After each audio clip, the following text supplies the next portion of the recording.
បាទសួស្តីបងទាំងអស់គ្នាជួបខ្ញុំជាមួយនឹងវីដេអូថ្មីហើយខ្ញុំយកសាឡេងបងស្រីមកមិចជាមួយនឹងភ្លេងជាលើកទី3ហើយលើកនេះរៀង set តិចបត់លើកនេះហើយអធិស្ឋានផងបើសិនជាបងបានឃើញវីដេអូហើយមានអារម្មណ៍ថាធុញសាំអីអធិស្ឋានមែនតើព្រោះដោយសារខ្ញុំពិបាកនឹងរកសំឡេងដែលយកមកមិចជាមួយនឹងភ្លេងអញ្ចឹងបើសិនបងមានឃើញវីដេអូបងណាដែលគាត់ច្រៀងគោកអត់មានភ្លេងឯងអាច forward ឬក៏ mention ឈ្មោះរបស់ខ្ញុំទៅបានហើយដូចជាបងស្រីគាត់ច្រៀងជាមួយនឹងភ្លេងអញ្ចឹងប្រភេទសាឡេងដែលច្រៀងជាមួយនឹងភ្លេងយើងត្រូវយកមកកាត់ instrument ដើមចេញហើយយើងយកតែសំឡេងសពអញ្ចឹងបើសិនមានវីដេអូបងណាច្រៀងគោកនឹងរត់តែល្អទៀតងាយស្រួលដល់ពួកខ្ញុំធ្វើ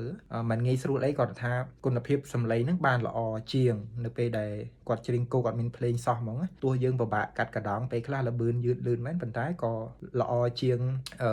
នៅពេលដែលគាត់ច្រៀងមានភ្លេងដែរអញ្ចឹងខ្ញុំអរគុណមែនតើសម្រាប់បងដែលគ្រប់គ្រងកន្លងមកហើយ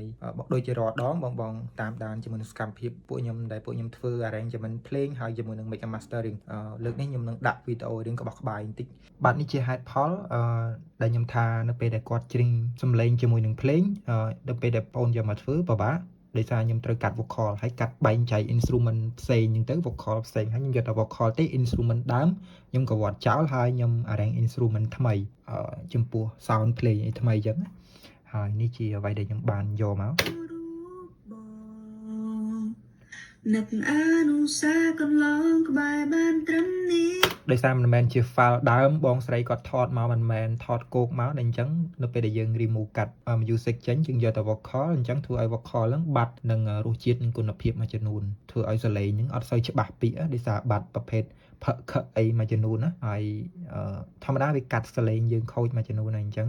យើងយកមកយើងធ្វើទៅតាមហ្នឹងអញ្ចឹងអធិស្ឋានបើសិនជាបងថាថៃបានធ្វើទៅអត់សូវមានគុណភាព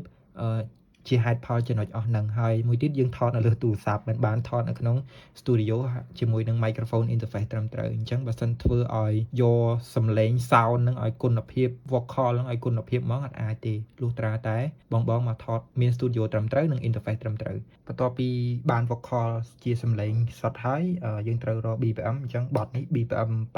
អញ្ចឹងខ្ញុំដាក់80តាមដែលបទដើមអញ្ចឹង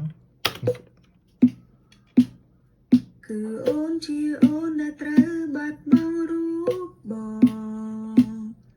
នឹកអនុសាសន៍បាត់ហ្នឹងឥឡូវយើងបានចង្វាក់ហើយដែលចង្វាក់ហ្នឹងគឺជា score គឺជា score ហ្នឹងឯងគឺក្នុងហ្នឹងមាន kick snare hi hat ហើយជាមួយនឹងតុំហើយជាមួយនឹងក្រាស់អូនជាអូនដែលត្រូវបាត់បង់រូបបងនឹកអនុសាសន៍កន្លង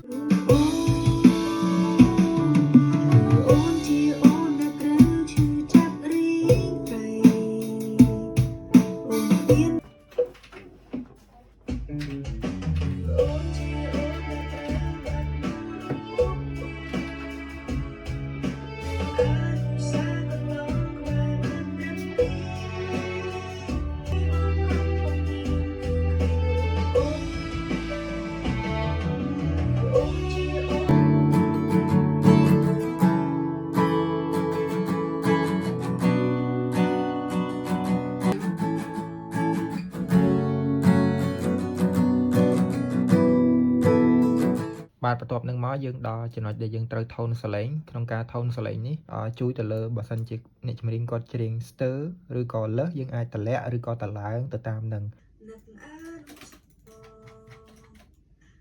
អនុសាកន្លងអនុសាកន្លងក្បែរបានត្រឹម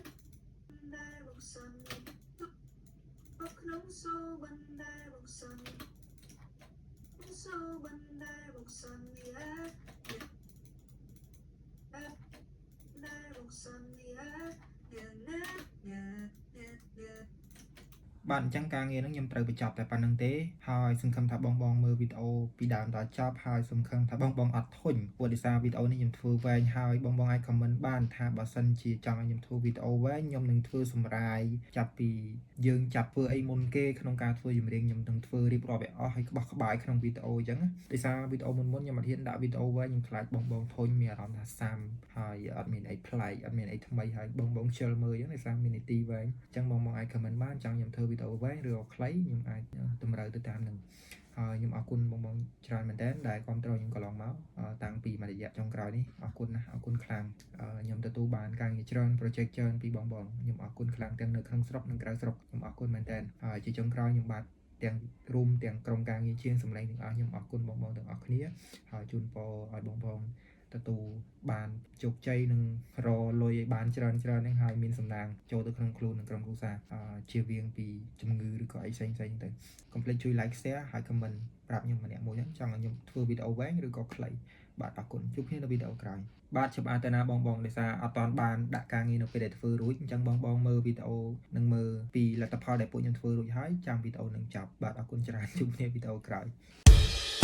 គឺអូនជាអូនដែលត្រូវបាត់បង់រូបបង